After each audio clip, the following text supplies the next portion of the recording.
न कोई सैलरी मिलती है, न पैसा मिलता है, फिर भी 24 घंटा लगे रहते हैं कि फलाना ऐसा कर रहा है, वो ऐसी है, वो वैसा है, बिना वजह। मनुष्य का ये स्वभाव हो चुका है। भक्तों, दूसरों को जज करने का अधिकार हमारा नहीं है, वो मात्र गुरु का है। हमारा अधिकार तो मात्र दूसरों के गुणों को देखना है। मान लो यदि हमें किसी में गलती दिखाई दे, दोष दिखाई दे, तो हमें यह सोचना चाहिए कि ये उनका मत है, ये उनकी स्टाइल है, मेरी स्टाइल कुछ अलग है। लेकिन हम क्या चाहते हैं? दूसरे को हमारी स्टाइल में बिठाना चाहते हैं। वो जब तक मेरी स्टाइल या मेरे मन में जो है वो नहीं करेगा, तब तक वो अच्छा आदमी नहीं है। अच्छा तो तू नहीं है। प्राय इस संसार में लोगों को अपनी बुद्धि पर तोलने का प्रयास करते हैं।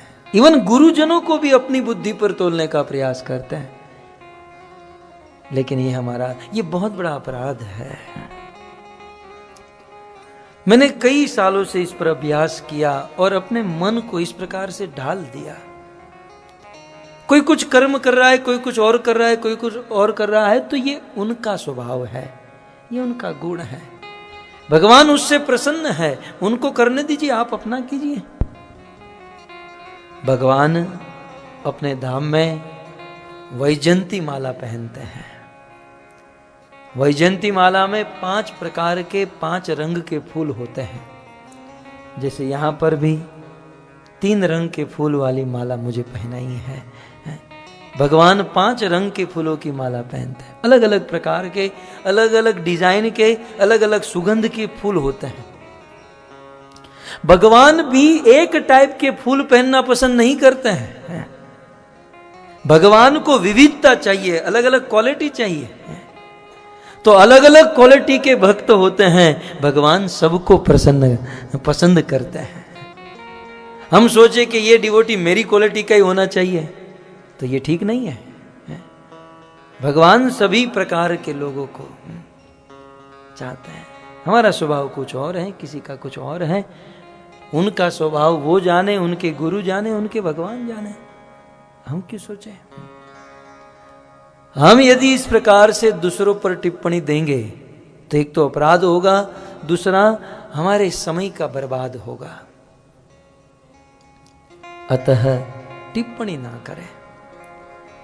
जिन दिनों श्रीपाद रूप गोस्वामी ब्रज वृंदावन में राधा दामोदर मंदिर में बैठकर भक्ति रसामृत सिंधु जैसे दिव्य ग्रंथ की रचना कर रहे थे, उस समय एक आचार्य आए, कहा जरा दिखाओ। जब रूप गोस्वामी के समय में ऐसा हो सकता है, तो आज के समय में हमारे साथ ऐसा हो, इसमें कोई आश्चर्य नहीं है। बहुत लोग मिलते हैं, प्रभु आपको ऐसे नहीं ऐसे बाल रखना चाहिए। बहुत लोग मिलते हैं और भगवान से प्रार्थना की मेरी बात वो सुने तो बहुत अच्छा है। कुछ लोगों को मेरे कुर्ते के इस बटन से प्रॉब्लम है। वे आचार्य आए और कहा कि जरा मुझे दिखाओ। ये तो रूप गोस्वामी तो बड़े नम्र थे, बड़े हम्बल थे। हमारे जैसे कोई होते तो बोले, कहते तुम्हें क्या लेना देना, मैं कुछ भी लिखूं, कुछ भी करूं, लेकिन नम्रता होती है ना। चैतन्य महाप्रभु की इस परंपरा में नम्रता प्रधान है। तो नम्र थे। उस आदमी ने कहा कि दिखाओ मुझे। रूप गोस्वामी ने दे दिया ग्रंथ। वो देखने लगे, पूरा ग्रंथ देखे, बोले इसमें एक गलती है। बड़े लोगों की यही पहचान है कि छोटे लोगों की गलती निकालते हैं। वास्तव में बड़ा वो है जो छोटों की गलती को ढक दे। महान व्यक्ति वो है कि यदि किसी में गलती भी हो तो उसको ढकने का प्रयास करे। यह है महान व्यक्ति भागवत की दृष्टि से। लेकिन आजकल मैंने मेरी छोटी सी लाइफ में बहुत कुछ देख लिया कि आजकल बड़े व्यक्ति का स्वभाव क्या है, बस छोटे लोगों में गलतियां ढूंढेंगे और गलती ढूंढकर उसे समाज में प्रस्तुत करेंगे। ये महानता नहीं है। महानता तो ये है कि छोटे लोगों की कितनी भी गलती हो उसे ढकने का प्रयास करें।